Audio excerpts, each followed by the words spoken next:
I'm here with my fiance, Justine Harper, who is also a scare actor. This whole podcast is going to be a focus on scare acting, as well as that whole industry. Tactics included, costuming, props, scare environment. Justine, you want to say hi? Hey everyone, what's up? So my scare act background includes about 6 years at King's Dominion. 5 of those years I worked at Zombie High. We were known for being one of the more violent mazes, more scary, more real, instead of just rather like character-based or theme-based. It was an 80s high school that supposedly was one of the sources for a zombie infection, and that was kind of the premise for the maze. A couple years, got elevated to the position of talent coach, had that for a few years, and then I ended up being a monster in Necropolis, which is more of like a graveyard type situation, more ghastly ghost type things. Not quite vampires, not quite ghosts, not quite zombies. Justine, why don't you tell them a bit about like your experience? Let's see, I was at King's Dominion for about 4 years, and I was all over the place. I was in one maze called Lockdown. It was basically like prisoners gone crazy, attacking, taking over the prison. What was another one? I was also at Zombie High with 1 year with Brad. I was the Zombie High prom queen. That's how we actually got to meet and became really good friends and whatnot. And now here we are. And let's see, another maze that I was in, it was a Bayou one. What's it called? Blood on the Bayou. That one was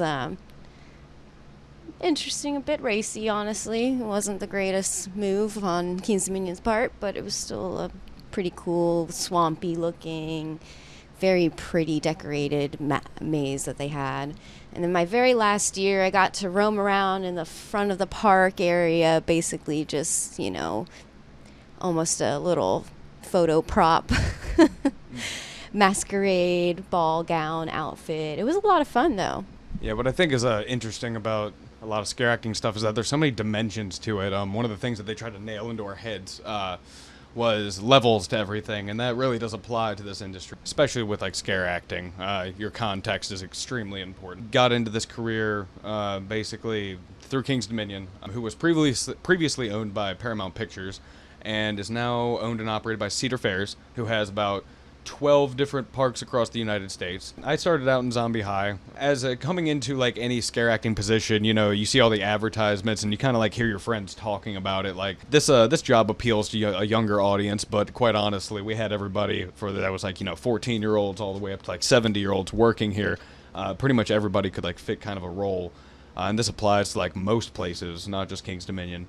I started to see really quickly that like this was more based in like a behind the scenes, felt more family-like. At least that's what they try to push with the Paramount Pictures era of it. The whole process for getting in was kind of like any other work if they're at a corporate place, because we're talking about a corporate theme park here, not like your mom and pop running a scare acting place where there's no rules. Essentially, you fill out your normal paperwork, do some online stuff, do the whole convoluted corporate thing, and once you like get past all the hoops of HR, etc., you can kind of start getting into the auditioning process.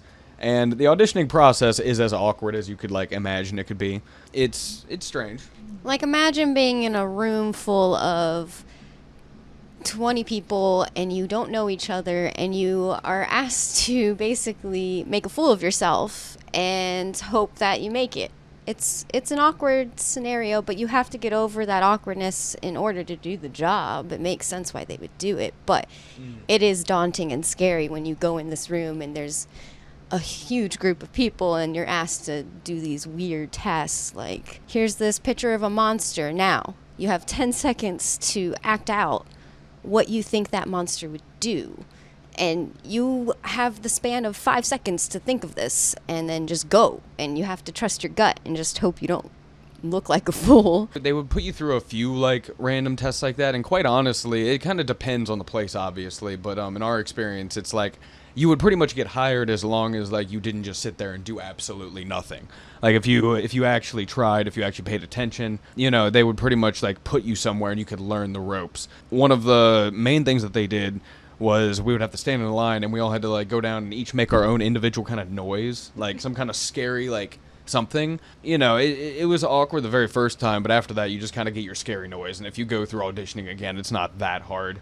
And then they go down the line, make you pull like essentially pieces of paper out of a hat, and you have to act that monster that you get with it. So everyone has to act their monster out all at the same time. So somebody might get a piece of paper that says like, oh, act like a bat or act like a clown. Some of these were really interesting and really silly, honestly, and like kind of hard to do. I got a pirate one year, and I was really confused how to act out a pirate without being really on the nose. So I was literally like limping around the room going like, arr, like, I just stuff that like, very cheesy, but like, I got mad scientist one year, and I was just like, how do you even act out a mad scientist without making it very on the nose? I was just like awkwardly like laughing mechanically, like over and over, and just, I don't know. It was really weird and very difficult sometimes, some of the things they picked. A lot of the dialogue based ones were very hard to do, obviously, because a zombie's easy. I can make zombie noise like stuff like that all day. But yeah, we can do stuff like that all day, and it sounds scary and all, but getting dialogue is really hard, and dialogue is like really start to where you start to challenge yourself as far as like acting in general, but also like scare acting, because like coming up with quips on the fly, like the people that work at Disney are actually pretty amazing at this, and that's because they have a very selective hiring process, and they actually care about their scare actors. But not even scare acting, but the people down in the Star Wars attraction down there, they do a very good job of doing the quips and the dialogue with the guests, no matter the situation. And that's really the test of like, if you have good dialogue, then they're going to put you in some more advanced positions, things that require more context, Like, I think there was, like, a steampunk-themed one called Ironwork. One of my favorite things thematically, but as far as the actors, it was really hard for them to, like, scare people. The dialogue is so specific, and the aesthetic is so specific. It's like, how are you supposed to, come up with that on the fly? But that's really what separates a lot of these actors. Once you get through your audition, generally what they do is they will give you dates for training. You'll come in and do, it's kind of murky each year. They'll have you come in and do some paperwork some days. It kind of depends on where you're sitting at. One of the first things that they do usually now is like some kind of like reunion kind of thing where like, people get to come into the park and like play around and like say hi to each other, yada yada. The next big thing that we have is auditioning. And the auditions usually happen pretty quick. We have Scare 101, which usually happens like in September. Scare 101 is like kind of like the King's Dominion's version of what every place does, where they talk about the basic tactics of scaring, because believe it or not, there is a science to it. There is actually like methods and methodology, and we're actually going to be talking a lot about that in following episodes. But Scare 101 is always interesting, but they did the same thing every year, so it got kind of boring after a while. But they taught all the newbies, the basics. They went through, corporate stuff where we had to learn about fire extinguishers, all the boring stuff. But then once we got to the actual scare education, where they give us a packet and we have to follow along, and like, they'll definitely like value it, because the new people like need the experience of like, everybody being in one place. It would just be nice if these places were able to mix up what happens, instead of just kind of like doing the same exact thing every year and making us think that we're going insane. Because there's always new things to learn, and like dumbing down a Scare 101 into just one thing is like very silly to me. You can like expand on it and build on it every single year. At Scare 101, they would use, that's usually where you would get to meet the rest of the people in your maze. There's usually like two different things that you get placed into. It's either scare zones, haunted houses, or indoor areas. And depending on the kind of person you are, if you like more freedom and you like chaos, honestly, going out and doing the scare zones is genuinely insane. When it's packed out and you got hundreds of people weaving in and out of your areas, you can just do whatever you want. There's a little bit more leeway. Yeah, as someone that was like in a maze for the majority of the time at King's Dominion, I will say you were more constricted in your little maze spot, because they give you a certain room and they would be like, all right, this is what you get to work with, but you don't get to leave this area. Have fun. It had its good and bad moments. Like if we had a Congo line where the door to the maze was open, and we would just have hundreds, thousands of guests go through for hours nonstop, you would get stuck sometimes in your room doing the same stuff, and it was hard to like get out and do new things or come up with new things because you're stuck in such a tight space. Whereas the scare zones, you had more freedom, more leeway. But the thing with the scare zones is you could not break character. So that was the hard part. Whereas a maze, you could regroup, restart what you were thinking about scaring, posing, whatnot. The scare zone, you literally have to be your character and in that mindset the entire time. There's not a moment you can reset or pause. A lot of that relies too on like your ability to adapt to the team that like you meet at Scare 101 and all the people, or at any scare attraction, your team that you end up meeting that you're going to be with, whether it be at your specific maze. Getting to know them is going to help a lot with that, bouncing off of each other. And this is a Scare 101, and like, you know, these are the first like opportunities for you to start building up that kind of like familiarity with your coworkers. So going off of Scare 101, usually what they make us do is like after listening to them for a bunch of hours, we have to fill out a bunch of paperwork, again, because corporate, and basically finalize scheduling, because being realistic, the haunt seasons usually only operate for a couple months, so if you have any days that you have to take off, you should just know ahead of time. There's very little excuse in general for that, but you know, things pop up, life happens, and they're able to make like accommodations. But if you're going into this business and you're fresh and new to it, you should understand that the Halloween season, basically from the end of August until the beginning of November, you should probably have your weekends like, you know, available, because this is not a job where you're just like 9 to 5. This is more like a 5 to 2 a.m. So you have to keep that in mind when you're going into this sort of a career profession. So past Scare 101 is, you know, so some people have training dates with their mazes or scare zones before Scare 101. Some people will usually have at least like one dry run where everybody shows up and gets to have like 3 to 4 hours with each other, and the talent coach will, you know, teach people things. So basically how the hierarchy works, just so everyone knows, is like in most places is that you have your talent, which is just like, you know, the monsters and stuff. And then usually most parks have different variations of it, but there's talent coaches, which are people that are in costume but have a little bit of power as far as like, you know, deciding what goes on in the maze, entertainment wise, and like basically is in charge of teaching people and is kind of like a liaison to the supervisor or the administration, letting them know about things that happen, because the talent coaches are going to be the first people that see incidents inside of the maze.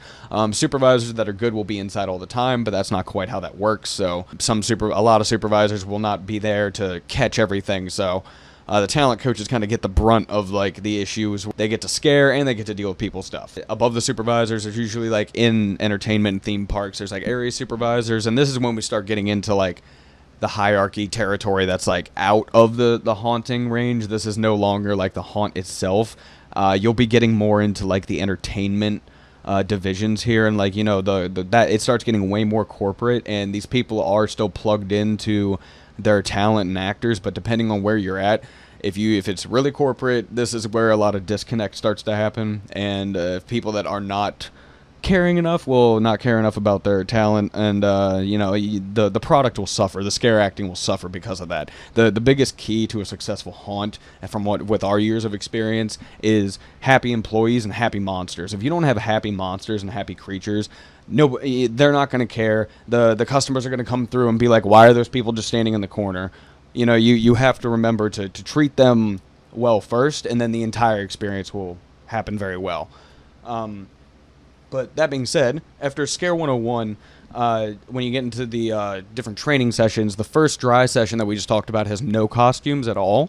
It's one of the most awkward ones because the prop people usually have not got, or sorry, the set department, the people that like, you know, build all the sets, which, you know, bless all of y'all. We all know the hard work that happens and goes into us destroying your hard work once we get in there.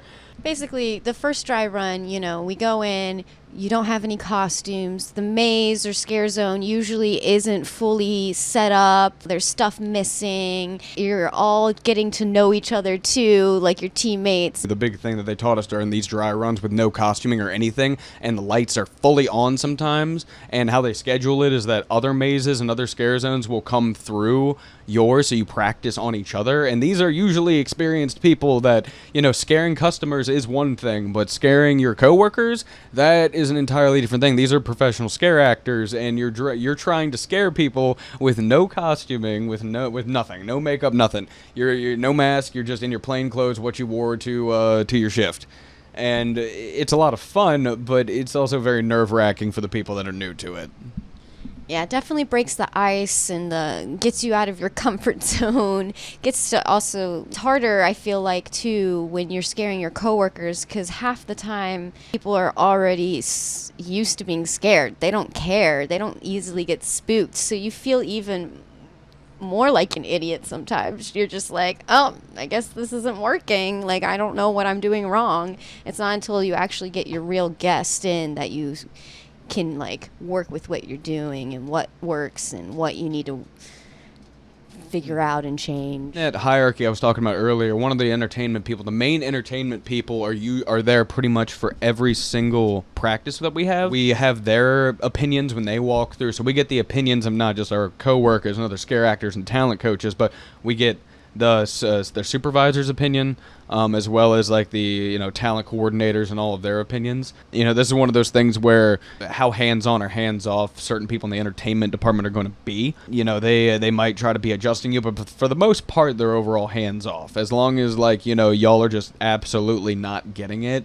But like I said before, being in a maze that requires a lot of dialogue, Blood on the Bayou, or something that's it can be very hard on the first night, especially when you're out of costume. So then they have other dress rehearsals usually before the season actually starts. You basically get to dress up, but you don't get your makeup right, and you do go through the same process of criticisms and going through each other's mazes depending on your area and what night it is. And fun fact, you can go to the other dress rehearsals, like the scare zones and mazes that are broken up into different sections.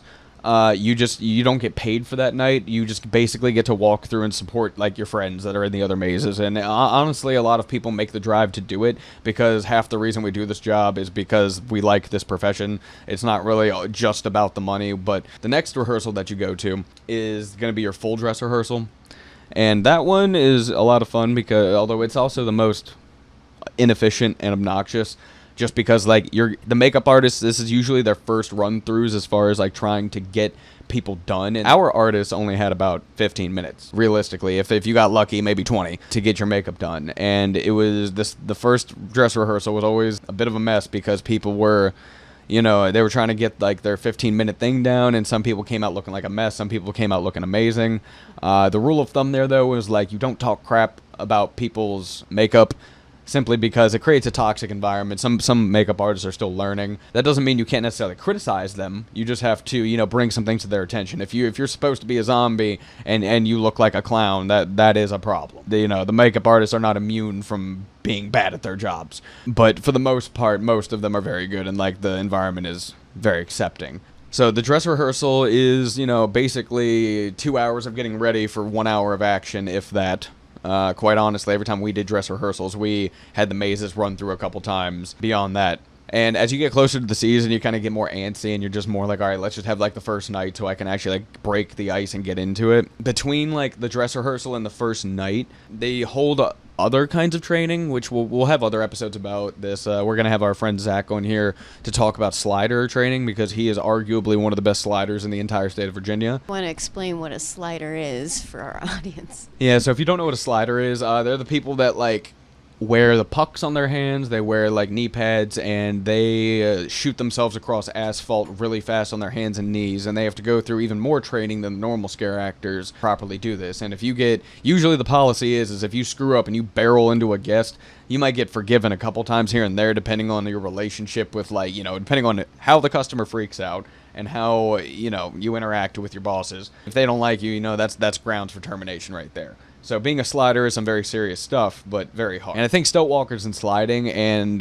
contortionists are the most that King's Dominion really dabbled in as far as different scare acting. If you had a very specific thing, they would pretty much just put you into the maze that your weird thing fit into. So there was this one guy that did a lot of weird adult diaper stuff, so he got hired on, and his whole gimmick was that in one of the mazes, Maze of Madness, I think it was called at the time, he would sit in a room and they had this really disgusting smell machine, and he looked like he was eating a jar of Nutella out of this prop, and he was in a big diaper, and he looked like he was eating his own shit. Excuse my language, but that's what it looked like. And it was one of those things where he did get made fun of a little bit among the coworkers, which they cut that out really quickly. They told everybody to stop it. we're a crew of people that all have our strange things about us, so there's no good reason for us to be coming at each other. Once you get past the rehearsals for all the sliders and stuff, which honestly they're rehearsing like, up until the first day usually. We'll start to like have more like organization as far as social media. There'll be groups and stuff. There'll be, people will start like getting more settling into people that they have met during the rehearsals. And then once you like get close to the first day, it's just like, like any other job, you get that anxiety of like, oh great, I'm gotta go perform in front of people. It was 2013. I think that was the first year, because the year prior I did work at King's Dominion, but it was at kitchen stuff, which I never do that. Don't ever work food and beverage at a theme park. It's awful. I was placed into Zombie High, and I was given a very generic kind of like outfit. But basically I just had shorts, just like a polo t-shirt, but I had a full mask, right? And like my mask was like a full mask. Like I came down and went into the collar of my shirt. Like it was like a full neck too. I was like, halfway suffocating, but I didn't mind it that much, because at least nobody would be able to recognize me. It helped me get into character easier. When you first get to work, you park, you get to get through the security gate with people. Depending on like your makeup time, you can either just hang out, because some people just like to hang out behind the scenes beforehand, or you can like, go out into the park as long as you don't have any of your costume on, you're not identified as like an employee. But for the most part, people will probably just be milling about and trying to like get to their lockers and like get their stuff together before they have to go to their makeup time. And the makeup line on the first day is hellacious, because it doesn't matter what haunt you're at, the first day is always going to be crazy with makeup, especially when you got 15-minute time slots and it's the first day and people are showing up late. So the best thing that you can do if you're going into this for the first time is just be on time. Like, just show up early for your makeup times, get yourself together, because it takes a lot of the fun out of it if you're rushing around. So once you get into your costuming, you basically get to hang out behind the scenes, which is like an area usually of any haunt area. It just kind of depends on where you're at, but would hang out back there. And the first mazes and scare zones would go down would open up at 6 o'clock. That would usually just be the indoor ones, and there would only be a handful that would open that early, so they would be working 6 to 12. At 7 p.m. is when all of the scare zones would go down, because they would have this event called Overlord. The Overlord was basically our master, per se. Vague, like, storyline for our haunt was that the Overlord got to be in charge of all these monsters. He would, like, perform this ritual every night that haunt was open and sick them on the guests. But basically, we would all stack up. If you were in a scare zone or one of the mazes that opened at 7, you would all stack up at about 6:45 behind the scenes, and then come out to a bunch of people waiting for this event. Basically, when the sun went down, Overlord would start and kind of kick off the haunt for the night. They would have like specific talent coaches up on stage representing different areas, and there would be different things that they would do. This past year, I know that they implemented a thing where they started beheading people. It's kind of like a part of like trying to create some kind of weird continuity that they were going with. So last year's performance, so the Overlord was thrown out of his position, basically, and they have a new queen, her Majesty is I think what they called her, and basically they were taking over his throne, and people that were disobeying her orders got beheaded, essentially, is what the ceremony was, instead of the usual. I think the whole theme was heads will roll. The Overlord stuff is more just like to kick off the night, and then after that, basically everybody that walked out to be introduced by the Overlord, once like there's certain cues, everybody gets down on their knee and everybody turns around and faces the crowd. Once they give a cue of like kicking off the night, there's usually like a line that he says. We all kind of rush into the crowd and like scare everybody. Go from there and trickle down into your mazes as well as like your scare zones.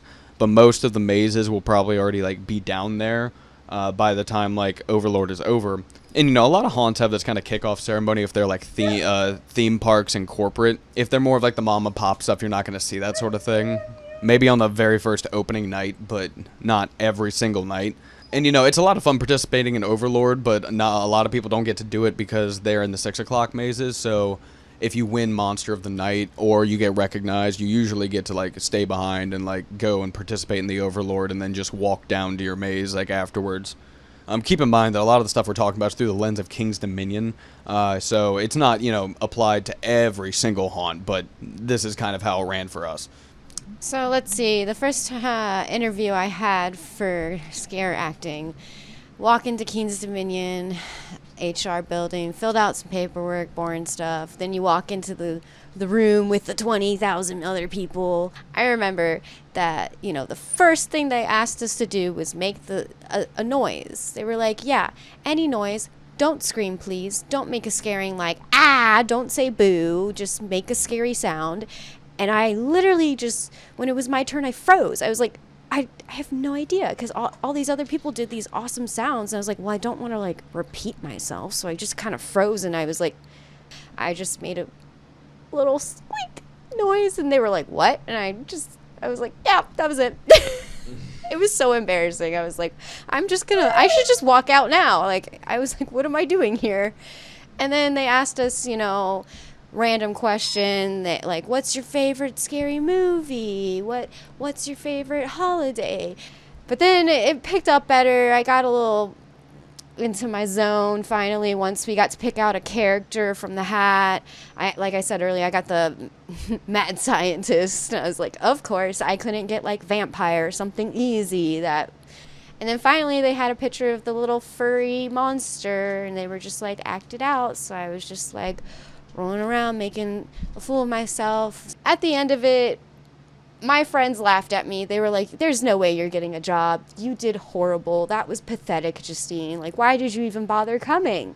And I was like, thanks, guys. Like, way to boost my confidence. But hey, I surprisingly got the job. They won't admit it, but they are very understaffed most of the time. Yeah, it's like it takes a lot for them to like not take you in, because this is a profession where you can learn. Anybody can be scary as long as you like get confident with it. And, like Justine's example, there's going to be plenty of other people who have gone through something similar.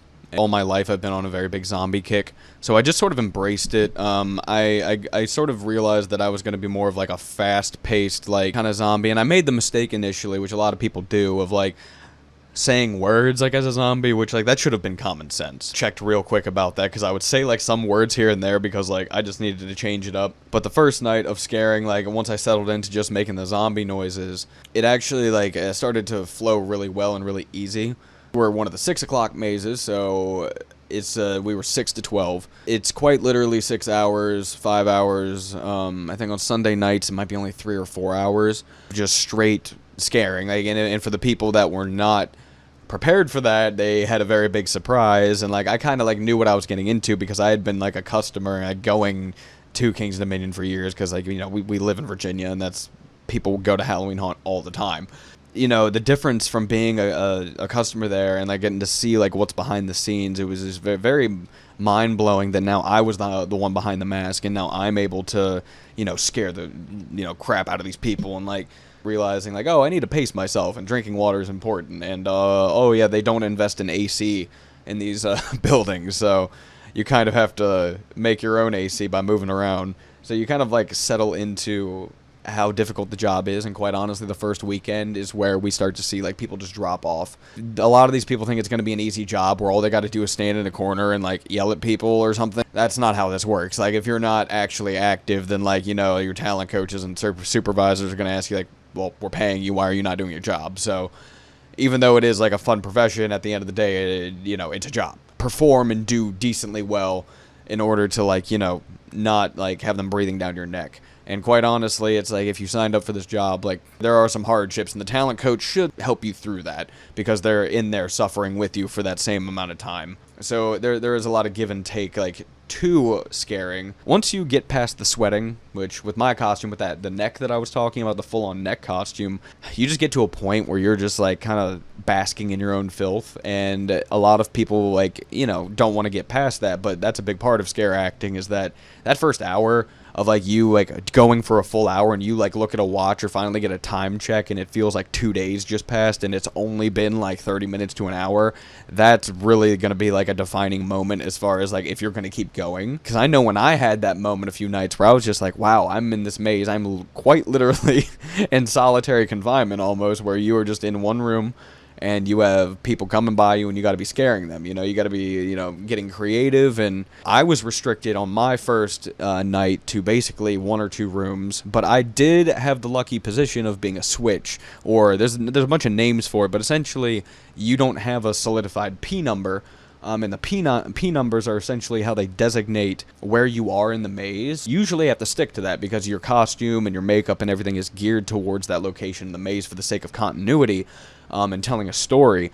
I was a switch most of the time when I wasn't a talent coach, where I was just moved around by my talent coach and supervisor based on where they needed me. And that made the job a lot more interesting because I was able to, like, be mobile. Although there was a couple times where I was stuck in one room. That was, like, my next year where, like, I think it was my second or third year where I was the zombie janitor, essentially. And that was interesting, but it challenged me definitely to be in quite literally a room the size of a closet and figure out my scares.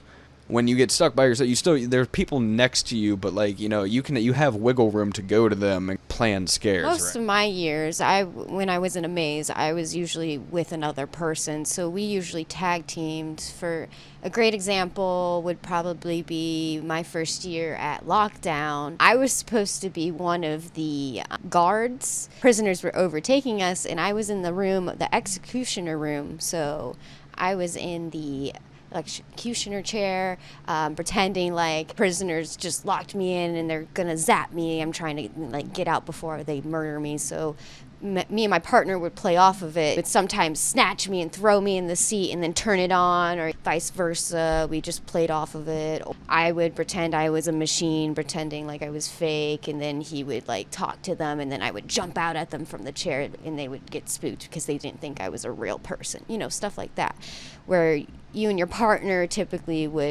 somebody would distract the customer is what they would do, and then the other person would sneak up either behind, or that's basically what tag teaming with your partner is in a room. And I did that a lot, typically in mazes. Yeah, scare zones are a bit more contextual, so bouncing off of each other can be a little bit more large scale instead of specific scenarios like in an enclosed space such as a haunted maze. But another thing that ties into your first day, I actually forgot about, is that your costuming day is before your rehearsals usually, and that's when you find out what you're wearing, what your costume is, whether or not you're going to be in a mask or makeup, right?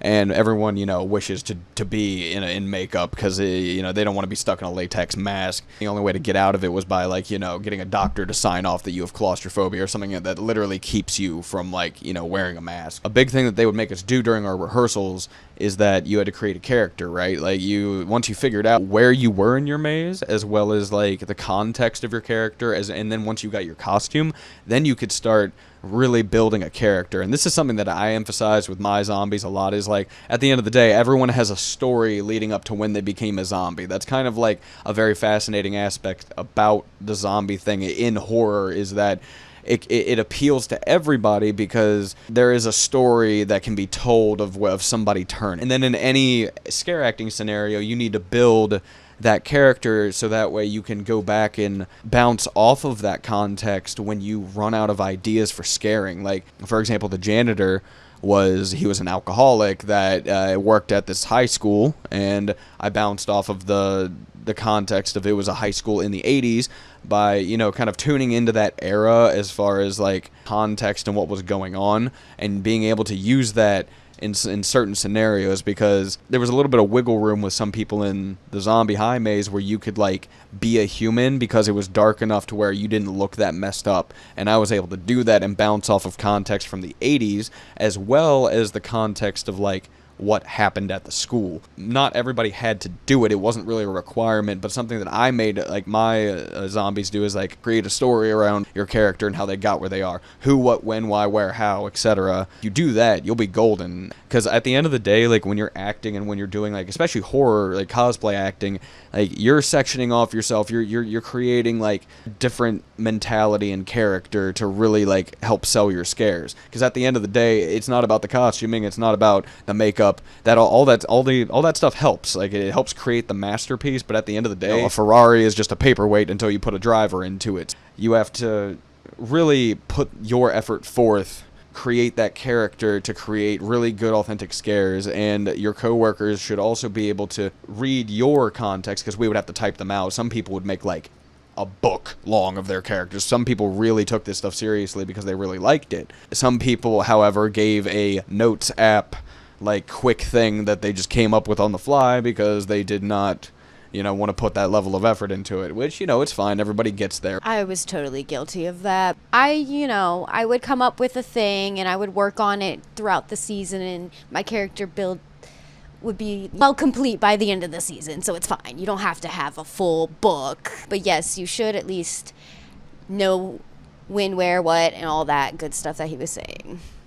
As you go through, and if you take scare acting as a thing that you want to do, you'll start getting more into crafting characters and practicing things. Honestly, practice makes perfect across the board with all of this stuff. Scare acting is a lot easier when you don't go corporate, just for some recommendations to new people out there, but it's also a good way to get your foot in the door with it, to move on to other things. I've known people that worked at King's Dominion that went on to work at Disney's Halloween haunt stuff.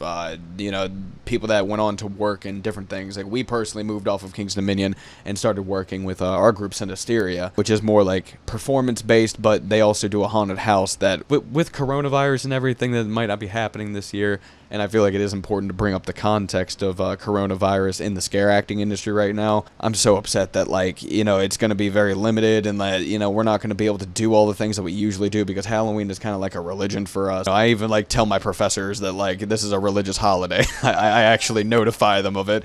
But hopefully there will still be some things that we can do. We'll probably still be doing performances and doing live stream stuff. Everyone should be aware that as we go into Halloween, to be aware of coronavirus, social distance, do everything. Don't be cramming yourselves into haunted mazes. That's completely irresponsible. This is the worst industry to be in right now as far as coronavirus, because it's all about being in people's faces and scaring them, which we're going to talk about more scare tactics, and we're going to get into more of the nitty gritty of all this stuff in the next episode. We're probably going to hit on scare tactics. Keep in mind that we still have the lens of King's Dominion, so we always are open to feedback from other people that have had other experiences. We'll also be talking about other locations and probably some of how they work. My favorite character was probably the last year of King's Dominion. I was in this huge masquerade ball outfit. That was probably my favorite character, because I had a half beautiful Victorian looking face, and then the other half of my face was just pure tissue, gross, nasty, bloody gore. It was awesome. It was the best makeup I ever had there. It was probably my favorite character because I got to have a prop with a Victorian, I don't know what they're called, but it was a really pretty prop that I got to use, so I would have it in front of my face and then pop out at people. But my character was very girly and very kind of drunk, kind of all over the place. I would incorporate the fog machine stuff, being oh, the fog wants me to come party, let's have a tea party. I would be talking to myself. I just made nonsense. I was just real quick, just go into the character mode, make a fool of yourself. Oh God, I'm not ready. Just do it. You got it. Oh, hello there. Would you like to go to my tea party? It's going to be a great time. Come. The fog machine. The fog machine said it's going to be a fun time. You have to come. Please. Awesome. That's amazing. Had a little bit of leeway for me to get some wiggle room. They were either somebody who turned because of them killing us in the cafeteria, because the cafeteria was my main area that I was staying in for that year. I would play off of that. What made it more interesting was that I could act like I was somebody who survived the shooting. When I would do that, because I was the talent coach, I had free reign of the maze, and I would carry a weapon with me, something that looked like it came from the maze, and I went around and told all of my zombies that they had full permission to essentially just beat the crap out of me, chase me around, because I'm not one of them. I'm a survivor, right? A survivor of the cafeteria shooting.